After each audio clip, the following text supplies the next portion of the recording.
அனைவருக்கும் வணக்கம். பார்வதிக்குதான் அழுது விடுவோமோ என்கிற பயம் வந்தது. அழுகையை அடக்க பற்களைக் கடித்துக்கொண்டு கண்களையும் இருக்க மூடியும் கொண்டாள். கடவுளே, ஊர் போய் சேர்ற வரைக்கும் என்னோட அழுகாட்சியை அடக்கி வை என்று மனதிற்குள் நிலைத்துக் கொண்ட பார்வதி தன் குழந்தையான அமுதாவின் கையையும் கெட்டியாக பிடித்து கொண்டாள். மதியான நேர வெயிலில் பொள்ளாச்சி புதிய பேருந்து நிலையம் கொஞ்சம் காற்று வாங்கிக் கொண்டிருந்தது. பார்வதியால் நிம்மதியாக நிற்கவும் முடியவில்லை. தன் கணவனான குமரேசனை நினைக்க நினைக்க அவளுக்குள் ஆங்காரமும் கோபமும் பொங்கிக் கொண்டு வந்தது. நீ எல்லாம் ஒரு மனுஷனா? இப்படி தினமும் குடிச்சு போட்டு வந்து என்னை அடிக்கிறியே, உனக்கு மனசாட்சின்னு ஒன்னு இருக்கா? பேசாம என்னை கொன்னு போட்டுடு என்று புருஷனோடு சண்டை போட்டதை நினைத்து பார்த்த பார்வதி கண்களை துடைத்தும் கொண்டாள். நரகத்தில் கூட இத்தனை கொடுமைகள் இருக்குமா என்கிற சந்தேகமும் வந்தது பார்வதிக்கு. ஒரு நாள் கூட அவள் நிம்மதியாக இருந்தது இல்லை. தன் குழந்தையான அமுதாவுக்கு பாட்டி ஊருக்கு போகிற சந்தோஷம் அவள் கூட்டம் குறைவாக இருந்த பெருநிலையத்தை உற்சாகமாக வேடிக்கை பார்த்து கொண்டு இருந்தாள். 2ஆம் வகுப்பு படித்துக் கொண்டிருக்கிறாள். முறுக்கு முறுக்கு என்று முறுக்கு விற்பவர் அவர்களைக் கடந்தும் போனார். அம்மா முறுக்கு வாங்கி தரியா என்று அமுதா ஆசையோடு கேட்டாள். பார்வதியிடம் ஒரு 10 ரூபாய் நோட்டு மட்டுமே அப்போது இருக்கிறது. டிக்கெட் வாங்க அது சரியாக இருக்கும். இங்க வேணாம் சாமி, பாட்டி ஊருக்கு போய் உனக்கு வாங்கித் தரேன். அம்மா கிட்ட இப்போ காசு இல்லை என்றும் சொன்னாள் என்று பார்வதி கூற அமுதாவும் சிரித்துக்கொண்டே சரிம்மா என்று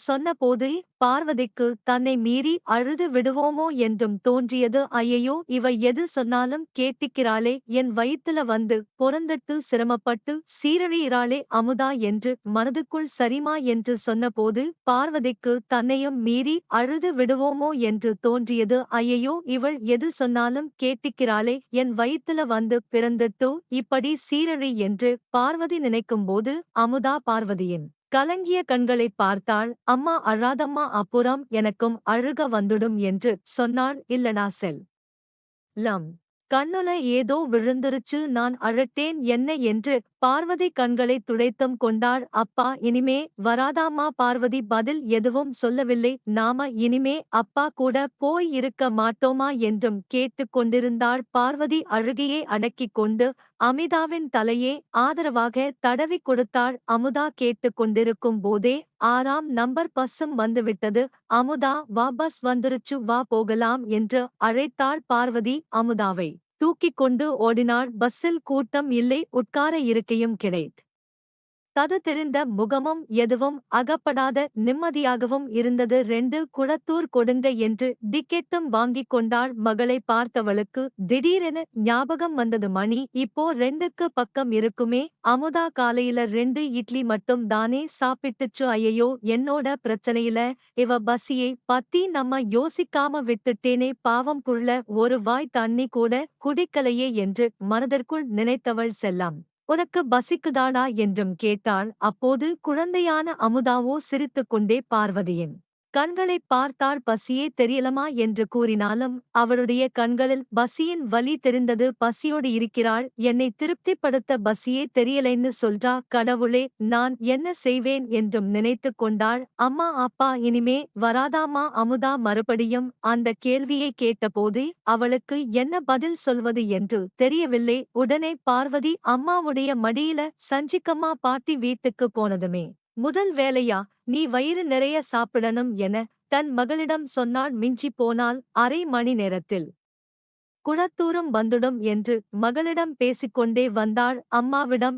என்ன சொல்வது, அண்ணன் என்ன சொல்லப் போகிறானோ என்று நினைத்துக் கொண்டாள். இந்த 6 வருட வாழ்க்கையில் பார்வதி ஒரு நாள் கூட நிம்மதியாக இருந்ததில்லை. பார்வதி பிளஸ் 2 முடித்துவிட்டு பக்கத்தில் ஒரு மில்லில் அக்கவுண்டண்டாக வேலைக்கு போய்க் கொண்டிருந்தார். தூரத்து சொந்தமான நாராயணசாமி மாமா ஒரு நாள் வீட்டுக்கு வந்தார். குமரேசனை பற்றி அமுதா அம்மாவிடமும் அண்ணனிடமும் அவர் பேசினார். பையன் தங்கமான பையன், எந்த கெட்ட பழக்கமும் இல்லை பனியன் கம்பெனியில சூப்பர்வைசர் வேலை, நல்ல சம்பளம், கொஞ்சம் வருஷம் போனா சொந்தமா ஒரு பனியன் கம்பெனியே வச்சிருவான். நீங்க உங்க பொண்ணை நம்பி கொடுக்கலாம். நம்பிக்கையான பேச்சு, நம்பும் விதமாக அழகாக பேசினார். பொய்யான நம்பிக்கையை ஏற்படுத்தி நம்பிக்கை துரோகம் செய்யும் வார்த்தைகள். இது எதற்காக இப்படி பொய் சொல்லி அடுத்தவருடைய வாழ்க்கையில் நிம்மதியை கெடுக்க வேண்டும் எனவும் யோசித்துக் கொண்டாள் பார்வதி. நாராயணசாமி மாமா சொன்னதை நம்பி பார்வதியும் கனவு கண்டாள். அன்பான புருஷன், நிம்மதியான வாழ்க்கை. குமரேசனைப் பற்றிய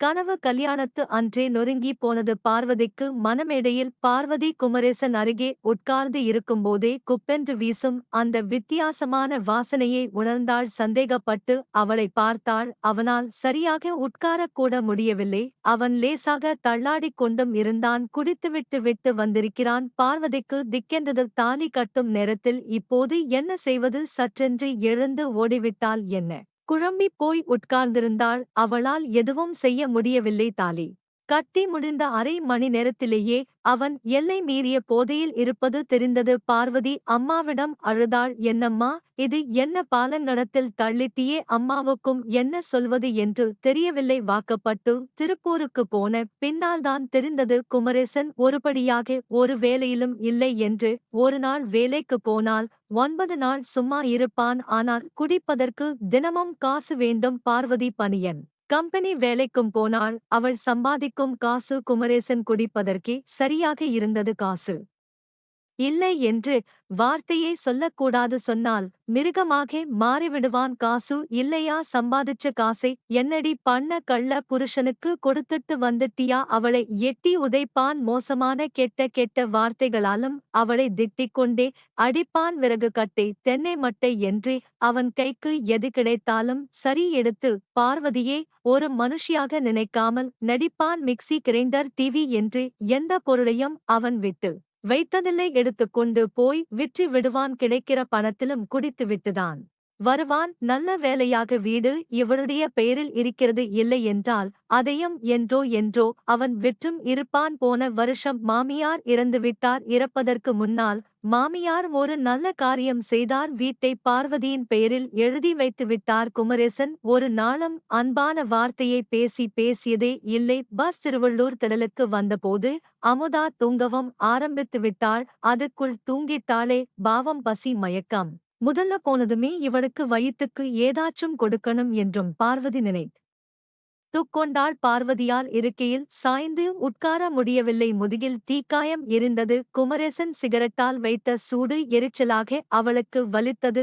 நேற்று அவன் குடிக்காமலேயே வெறி வந்தவன் போல நடந்தும் கொண்டான். தொடைக்கால், முதுகு என்று சூடு வைத்தபோது வழி தாங்க முடியாமலும் கத்தினாள். ஐயோ பாவி, இப்படி பன்றியே, பேசாம என்ன கொன்னு போட்டுடு. பணத்தை எங்கேயே வச்சிருக்க சொல்லுடி. என்கிட்ட பணம் இல்லைங்க என்று பார்வதி சொன்னாள். பொய்யாடி சொல்ற? நேத்து கந்துவெட்டிக்காரன்கிட்ட 1000 ரூபாய் கடன் வாங்கி இருக்கிற. பொய்யாடி சொல்ற? போய் எங்கடி அந்த பணம்? எவனுக்காச்சும் தூக்கி கொடுத்துட்டியா என்றும் கேட்டான். அவளை எட்டி உதைத்து கீழேயும் தள்ளினான். வீடு புறாவும் தேடினான். அண்டா குண்டா பாத்திரம் எல்லாவற்றையும் தூக்கி எறினான். பணமும் கிடைக்கவில்லை. வெறிவந்தவன் போல சாமான்களை எல்லாம் போட்டு உடைத்தான். அம்மா அம்மா அம்மா, அழாதம்மா என்று குழந்தையான அமுதாவும் பார்வதியை கட்டிப்பிடித்து அழுது கொண்டிருந்தாள். அமுதாவுக்கு போட்டுக்கொள்ள ஒருபடியாக ஒரு துணியும் இல்லை. எல்லாமே கிழிந்த துணிகள்தான். 2 3 துணிகள் வாங்கி விட வேண்டும் என்று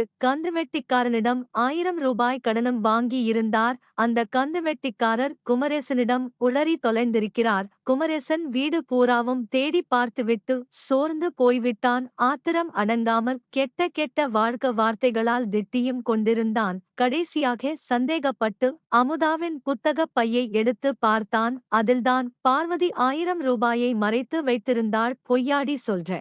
பணத்தை இதுல ஒளிச்சு வச்சிட்டு இல்லேன்னு கத்துரியா? சாதிக்கிறியா? எவ்வளவு கொழுப்புடி உனக்கு? குமரேசன் பெரிய தலைக்கு ஏறியது.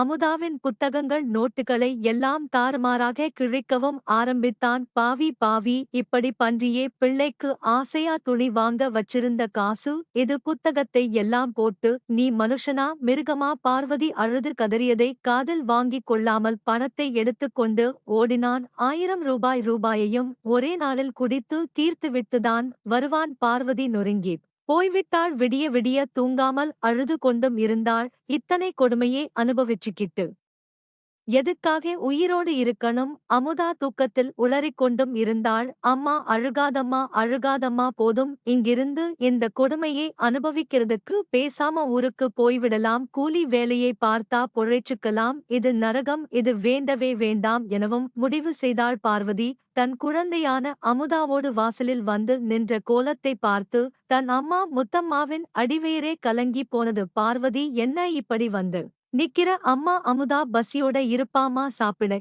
ஏதாச்சும் முதல்ல அவளுக்கு கொடுமா. பார்வதி தென்னையில் உட்கார்ந்து கொண்டாள். அம்மா, நான் ஒரு முடிவோட தான் வந்திருக்கேன். இனிமே நான் அந்த ஆள் கூட சேர்ந்து பொழைக்கிறதாவே இல்லை. என்னால முடியலமா. மனுஷனா அவன்? இங்க பாரு என்றே எப்படி எனக்கு சூடு வச்சிருக்கான் பாருன்னு தன் தாயான முத்தம்மாளிடம் காட்ட, முத்தம்மாளோ அதை பார்த்து அதிர்ந்து போனாள். அடப்பாவி, இப்படி கொடுமை பண்ணி இருக்கானே என் பொண்ணே, நான் எப்படி எல்லாம் கஷ்டப்பட்டு வளர்த்தேன், அவள் வாழ்க்கை இப்படி ஆயிடுச்சே என்றும் வருத்தப்பட்டாள். முத்தம்மாளின் தலையில் அடித்துக் கொண்டு அளவும் ஆரம்பித்தாள். நான் இங்கேயே இருந்துறேன்மா, கூலி வேலை இல்லாட்டாயும் மில்லு வேலைக்கு போய் என் மகளை நான் காப்பாத்திக்கிறேன்மா. அமுதா மட்டும் இல்லாட்டி நான் எப்பவோ செத்திருப்பேன்மா. இவளை நல்லபடியா வளர்க்கணும்தான் உயிரை கையில பிடிச்சுக்கிட்டு இருக்கேன். அமுதா ரசத்தோடு சேர்த்து சோற்றையும் உறிஞ்சி உறிஞ்சி சாப்பிட்டுக் கொண்டிருந்தாள். நான் என்ன செய்வேன்மா, என் பொண்ணு வாழ்க்கை போச்சே. முத்தம்மாள் அழுது புலம்பிக் கொண்டிருந்தாள். 7-8 நாட்கள் கழித்து பார்வதியை தேடிக்கொண்டு குமரேசனும் வீட்டுக்கு வந்திருந்தான். பார்வதியின் அண்ணனான மாணிக்கம் அவனை அடிக்கப் போய்விட்டான். மச்சான், என் மேல தப்புதான், என்னை மன்னிச்சிடுங்க. உங்க கால்ல வேணும்னாலும் நான் விழுறேன். நான் செஞ்சது தப்புதான். இனிமே நான் குடிக்கவே மாட்டேன். பாலா போன அந்த குடியால அறிவு கெட்டத்தனம் நான் நடந்துகிட்டேன். என்னை மன்னிச்சிடுங்க என்றும் கெஞ்சினான். இனிமே நான் குடிக்கவே மாட்டேன். நான் திருந்திட்டேன் டாக்டர், என்னை குடிக்க கூடாதுன்னு சொல்லிட்டாரு.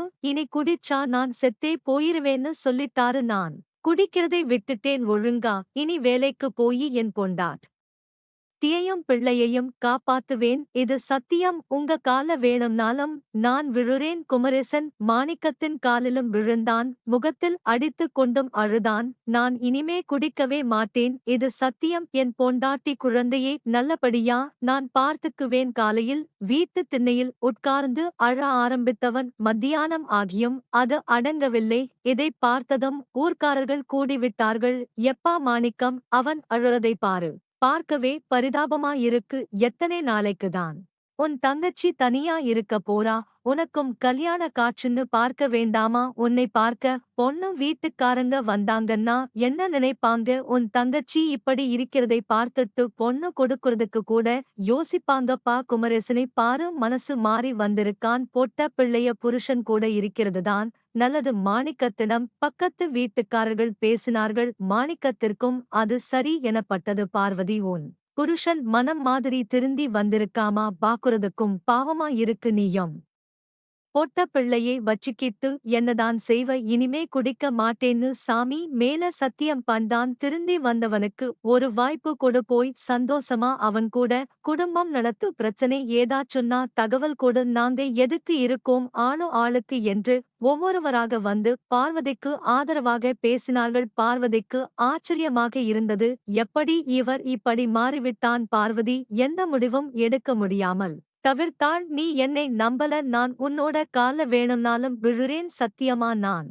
குடிக்கவே மாட்டேன். பார்வதி, என்னை நம்பு என்று குமரேசன் பார்வதியுடைய காலிலும் விழ வந்தான். எல்லோருமே அவனைத் தடுத்தார்கள். திடீர்னு இப்படி திருந்துறதுக்கு என்ன காரணமா இருக்கும்? சரி, நடப்பது நடக்கட்டும், அவனோட போய்தான் பார்ப்போமே என்று பார்வதியும் முடிவெடுத்தாள். குமரேசன் இப்படி அழுது அவள் பார்த்ததே இல்லை. முத்தம்மாவுக்கு ஒரு வகையில் சந்தோஷமாதான் இருந்தது. மாப்பிள்ளை திருந்திட்டார், இனி நம்மளுடைய மகள் சந்தோஷமாக இருப்பாள் என்று அவள் நினைத்தாள். மத்தியானம் கோழி அடிச்சு குழம்பும் வைத்தாள். கறி குழம்பு சாப்பிட் கையோடு குமரேசனும் பார்வதியும் குழந்தையான அமுதாவோடு கிளம்பினார்கள். பொள்ளாச்சி பேருந்து நிலையம் வந்தது. திருப்பூர் பஸ்ஸுக்காக காத்திருந்தபோதுதான் குமரேசன் சொன்னான், பார்வதி அமுதாவுக்கு சாப்பாடு ஏதாச்சும் வாங்கிட்டு வரேன் என்று சொல்லிவிட்டு போனான். அப்பா பாவம் ஏம்மா, இனிமே குடிக்க மாட்டார் என்னம்மா என்று சொல்லிக் கொண்டிருந்தாள் மகள். அமுதா ஏதேதோ சொல்லிக் கொண்டும் இருந்தாள். கொஞ்ச நேரம் கழித்து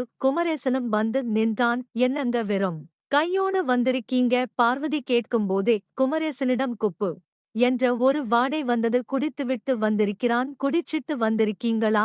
ஆமாண்டி, குடிச்சிட்டு தாண்டி வந்திருக்கேன். அதுக்கு இப்ப என்ன அடப்பாவி, நீ எல்லாம் ஒரு மனுஷனா? குடிக்கவே மாட்டேன்னு சத்தியம் பண்ணிட்டு இப்படி குடிச்சு போட்டு நீ வந்திருக்கியே என்று திட்டினாள். என்னடி சும்மா கத்துற? நீ பாட்டுக்கு பிறந்த வீட்டுக்கு போயிட்ட, எனக்கு குடிக்கிற யாரடி காசு தருவாங்க? இங்க பாரு, ஒழுங்கா திருப்பூருக்கு வந்து அந்த வீட்டை என் பேருக்கு மாத்தி கொடுத்துரு. திருப்பூர் போற வரைக்கும் சமாளிக்கலாம்னு பார்த்தேன். டாஸ்மார்க் கடை வேற கண்ணுல பட்டு தொலைஞ்சிருச்சு, என்ன பண்றது? அதான் போய் 2 கட்டிங் போட்டுட்டு வந்துட்டேன் என்றான். குமரேசன் குடின்னு அலையற உனக்கெல்லாம் எதுக்குயா கல்யாணம்? பொண்டாட்டி குழந்தையே வச்சு காப்பாத்த துப்பு இல்லே? நீ எல்லாம் ஒரு மனுஷனா? எத்தனை ஜென்மம் எடுத்தாலும் நீ திருந்தவே மாட்டியா? உன்னோட முகத்துல முழிக்கிறதே பாவம். இனிமே என்னை தேடி தேடி வராத. பார்வதி அமுதாவை அழைத்துக் கொண்டு வேகமாக அங்கிருந்து நடக்க ஆரம்பித்தாள். ஏய் நெல்லுடி, என்னையே வேணான்னு சொல்லிட்டு போற அப்புறம் நான் கட்டுன தாலி மட்டும் எதுக்குடி கழட்டி கொடு என்று கேட்டான். பார்வதி நின்றாள். திரும்பி அவரை எரித்து விடுவது போல பார்த்தாள். உன்னால ஒரு நல்ல புருஷனாவோ நல்ல அப்பனாவோ இருக்க முடியல, ஏன் ஒரு நல்ல மனுஷனாக கூட இருக்க முடியல? என்னைய உன்னோட பொண்டாட்டின்னு சொல்லிக்கவே வெட்கமா இருக்கு. இந்த தாலியை கட்டி இருக்கிறதால எனக்கு ஒன்னும் பெருமை இல்லை. தாலியை கழட்டி அவனுடைய முகத்திலேயே வீசி எரிந்து குமரேசனுக்கு செருப்பை கழட்டி அடித்த மாதிரி இருந்தது. அவனால் இப்படி ஒரு அவமானத்தை தாங்கிக் கொள்ள முடியவில்லை. கோபத்தோடு அவளையும் நெருங்கினான். போட்ட கழுதை, உனக்கு எவ்வளவு திமிர் ஆயிடுச்சு? புருஷனை மதிக்காம எடுத்தெறிஞ்சு பேசுறியா? குமரேசன் அவளுடைய முடியே கொத்தாக பிடித்து இழுத்தான். ஐயோ, என்னை காப்பாத்துங்க, என்னை கொல்ல பார்க்கிறான், என்னை காப்பாத்துங்க என்று பார்வதி கத்தினாள். அவளுடைய சத்தம் கேட்டு பேரு நிலையத்தில் நின்றவர்கள் எல்லாருமே ஓடி வந்தார்கள். இந்த ஆளு என்கிட்ட தகராறு பண்றான் என்று ஓடி வந்தவளிடம் பார்வதி கூறினார். டேய், யாருடா நீ? எடுடா கைய என்று ஒரு ஆள் குமரேசனை அதட்டினாள். அம்மா அம்மா என்று குழந்தையான அமுதாவும் பார்வதியை கட்டிக்கொண்டு அழுதாள். இவ என் பொண்டாட்டி, இது எங்க குடும்ப பிரச்சனை, யாரும் தலையிட வேண்டாம் என்றான். குமரேசன், இல்லைங்க, இந்த ஆள் என் புருஷனே இல்லை, யாருன்னே தெரியல என்றாள். பார்வதி, அடிப்பாவி, என்ன புருஷனே இல்லைன்னு சொல்றியா? பார்வதியை அடிக்க கையை ஓங்கினான் குமரேசன். என்னையா எல்லோரும் வேடிக்கை பார்த்துட்டு இருக்கீங்க? பொம்பளை மேல கைய வைக்கிறான், அவனை புடிச்சு உதைங்கியா என்று நுங்கு கொடையோடு நின்றிருந்த ஒரு பெண் ஒருத்தி ஆவேசமாக குரலும் எழுப்பினாள். டேய், என் மேல கைய வச்சிருவீங்களா? வாங் கடா பார்க்கலாம் என்றான் குமரேசன். என்ன ஒரே கூட்டமா இருக்கு, என்ன பிரச்சனை என்று அப்போது 2 பெண் போலீஸ்காரர்கள் கூட்டத்தை விலக்கிக் கொண்டு வந்தார்கள். அம்மா, இந்த ஆளு குடிச்சிட்டு வந்து அந்த பொண்ணோட கைய பிடிச்சு இழுத்துட்டு கலாட்டா பண்றான் என்றால் கூட்டத்தில் இருந்த ஒரு பெண், யாருடா நீ? லத்தியால 2 சாத்து சாத்தினார்கள். ஐயோ அம்மா, வலிக்குது, அடிக்காதீங்க, அவ என் பொண்டாட்டிங்க என்று குமரேசன் அலறினான். ஏம்மா, இந்த ஆள் உன் புருஷனா என்று ஒரு பெண் போலீஸ் கேட்க, பார்வதியோ, இல்லைங்க, இந்த ஆள் என் புருஷனே இல்லை, இவன் யாருன்னே எனக்கு தெரியாது என்று தெளிவான குரலில் கூறிவிட்டு தீர்க்கமான ஒரு முடிவோடு மீண்டும் தன்னுடைய தாய் வீட்டை நோக்கி நடக்க ஆரம்பித்தாள் பார்வதி. பார்வதியுடைய இந்த முடிவை பற்றி உங்களுடைய கருத்துக்கள் என்ன அப்படிங்கிறதை கீழே இருக்கக்கூடிய கமெண்ட் செக்ஷன்ல மறக்காம சொல்லுங்க. முடிந்த அளவுக்கு இந்த வீடியோவை மற்றவங்களுக்கும் ஷேர் பண்ணுங்க. மேலும் இது போன்ற பல வீடியோக்களை பார்க்கணும் அப்படின்னு நினைச்சீங்கன்னா மறக்காம இந்த சேனலை சப்ஸ்கிரைப் பண்ணுங்க. கூடவே இந்த பெல் சிம்பல் மறக்காம கிளிக் பண்ணுங்க. நன்றி, வணக்கம்.